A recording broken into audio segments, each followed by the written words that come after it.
मी निलिमा कदम. आजचा आपला विषय आहे जनरल सायन्स, इयत्ता 7वी. आजचा आपला घटक आहे गती, बल व कार्य, मोशन, फोर्स अँड वर्क.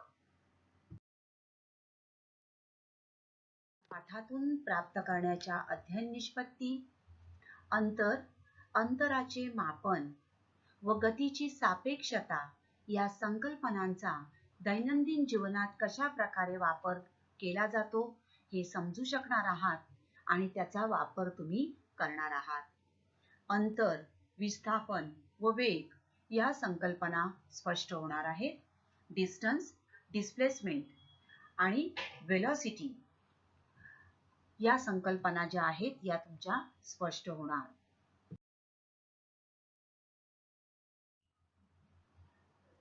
विद्यार्थी मित्रांनो, अदिश राशी व सदिश राशी म्हणजे काय हे मागील पाठामध्ये आपण अभ्यासलेलं आहे. अदिश राशी स्केलर क्वांटिटी, केवळ परिमाणाच्या सहाय्याने व्यक्त करता येणारी राशी म्हणजे अदिश राशी होय.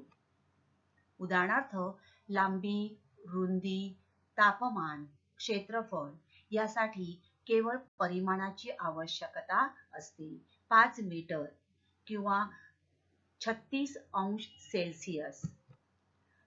So a physical quantity that can be completely expressed only by its magnitude alone is called a scalar quantity.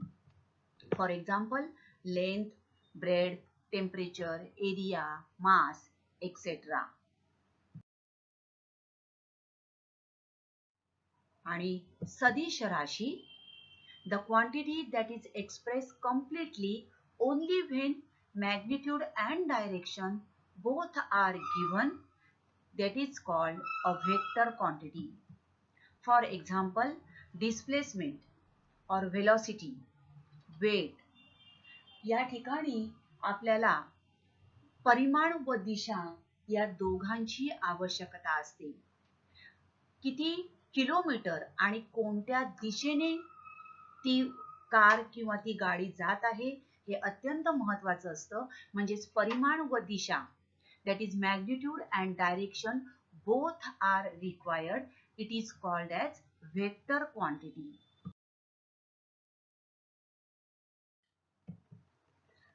त्यानंतर आपण गती म्हणजे काय हेही अभ्यासलेलं आहे.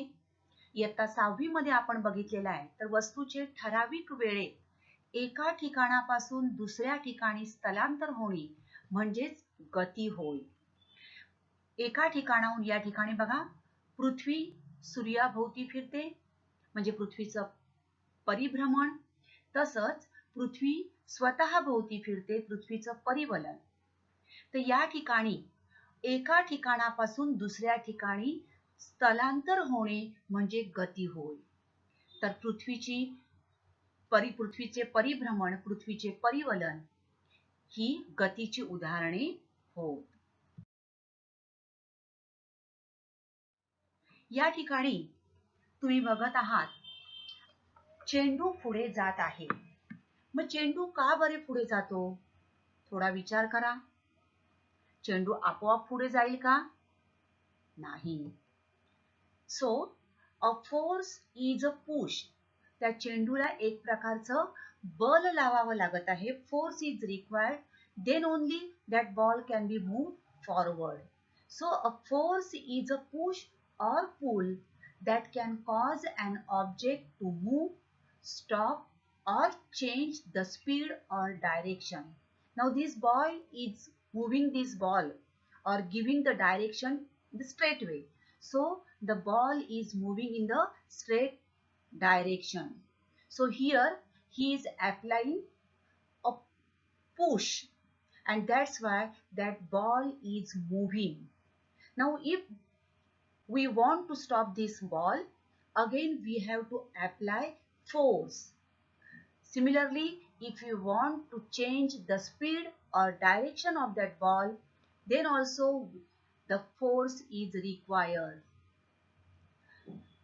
तर बल म्हणजेच काय? तर वस्तू आपण एका ठिकाणून जो दुसऱ्या ठिकाणी पाठवतो, एका ठिकाणाहून दुसऱ्या ठिकाणी ती वस्तू जाते, त्या बॉलला गती प्राप्त होते, पण ही गती प्राप्त होण्यासाठी बलाची आवश्यकता असते आणि बलामुळे वस्तूला गती प्राप्त होते, तिचा वेग वाढतो, दिशा बदलू शकते. So distance. Now in this picture, from A, arrow is going from A to B, but suppose an ant or a mouse is going from A to B and he is going by which way? From A to C, C to D and then D to B. बघा या ठिकाणी A पासून B पर्यंत जायचं आहे, परंतु A पासून B पर्यंत जाताना एखादी मुंगी किंवा एखादा उंदीर तो सरळ रस्त्याने न जाता कसा गेलेला आहे? From A to C, C to D and D to B. So A to C, C to D and D to B, this is the distance, and A to B, the arrow, that is the displacement. So what is distance and what is displacement? So distance is the length of the curved line. Now in second picture, this is a curved line from A to B. See here, this is from A to B and this is a distance. But the straight line going from A to B, this is the straight line from A to B, this is a displacement.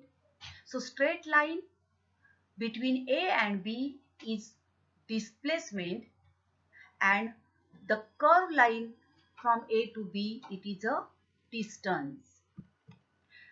So the length of the route traveled by a moving body irrespective of the direction is called distance.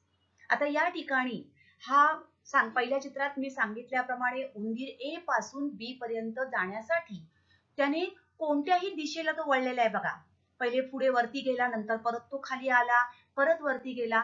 Means he is not considering the direction. So irrespective of the direction, but he is reaching at B. Suppose at B there is a cheese. He wants that cheese. So to get that cheese, मिळवण्यासाठी उंदीर direct A पासून B पर्यंत न जाता तो अशा प्रकारे गेला. दिस इज अ डिस्टन्स, म्हणजे अंतर. तर एखाद्या वस्तूने दिशेचा विचार न करता, एखाद्या गतिमान वस्तूने दिशेचा विचार न करता प्रत्यक्ष पूर्ण केलेल्या मार्गाची लांबी म्हणजे अंतर होय. Okay. Now distance is a scalar quantity because only magnitude is important. And displacement, एखाद्या गतिमान वस्तूने आरंभीच्या ठिकाणापासून अंतिम ठिकाणापर्यंत पोहोचण्यासाठी एका दिशेने पार केलेले कमीत कमी अंतर म्हणजे विस्थापन होय. See here, displacement is the blue arrow in this figure, and here is Raju's home and here is his school. Raju is going from home to school, so this is the minimum distance from home to school.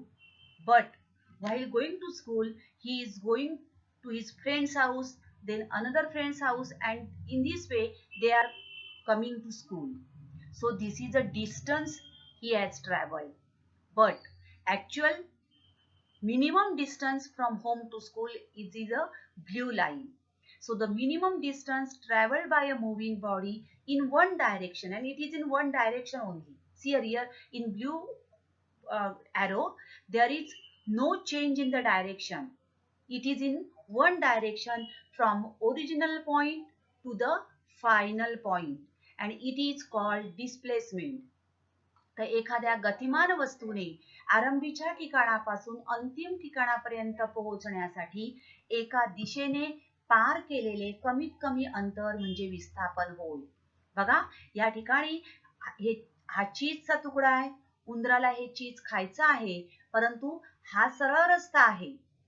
हे एवढं त्याला अंतर पार विस्थापन आहे, हे हिरव्या line मध्ये हे कमीत कमी अंतर आहे, परंतु त्याला तो सरळ दिशेने न जाता, सरळ मार्गाने न जाता तो या ठिकाणी, कारण त्याला भीती वाटते वाटेत कोणतरी असेल, आणि so he is going from this way.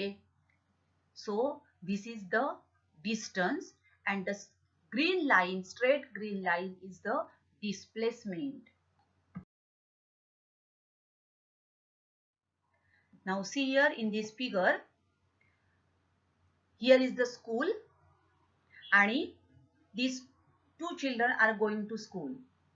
Now they are going from this point to this point, that is from suppose A to B. Okay, so this is 4 meter. Then again from this B to this is C, that is 3 meter. So total distance they are traveling, that is 4 meter plus 3 meter, that is 7 meter. So after traveling, after walking 7 meter, they are reaching the school. But actual distance, that is minimum distance from A to C, is 5 meter.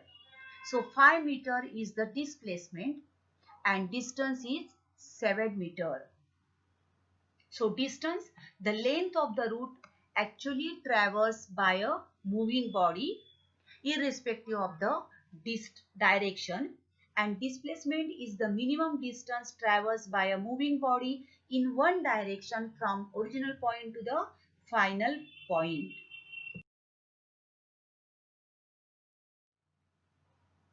Now see here, this auntie is going. Blue color line is showing distance and red color line is showing displacement. Okay, ही माशी बघा A पासून B पर्यंत जाते आहे. निळ्या रंग आपल्याला distance दाखवतो, म्हणजे अंतर दाखवतो, तर लाल रंग विस्थापन दर्शवतो. So distance travel is the distance along the red line, and displacement of particle a vector pointing from the starting to finishing point.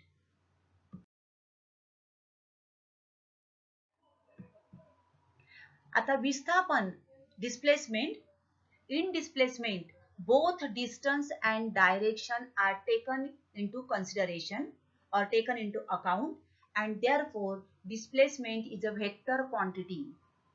अंतर व दिशा या दोन्ही गोष्टींचा यामध्ये विचार होतो, आणि म्हणून विस्थापन ही सदिश राशी आहे. बघा कोणत्या दिशेने गेला हे महत्वाचं आहे.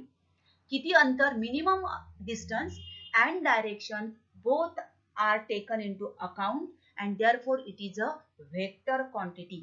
विस्थापन ही सदिश राशी आहे.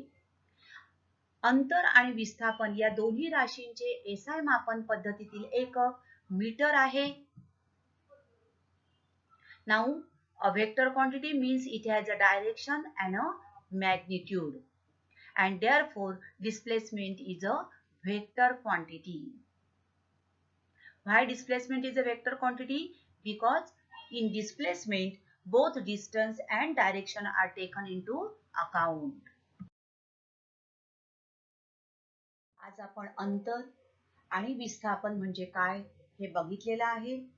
पुढच्या भागामध्ये आपण वेग, सरासरी वेग व तात्कालिक वेग, velocity, average velocity and instantaneous velocity याबाबत अधिक माहिती घेणार आहोत. व्हिडिओ आवडला असेल तर जरूर सबस्क्राईब करा. Thank you.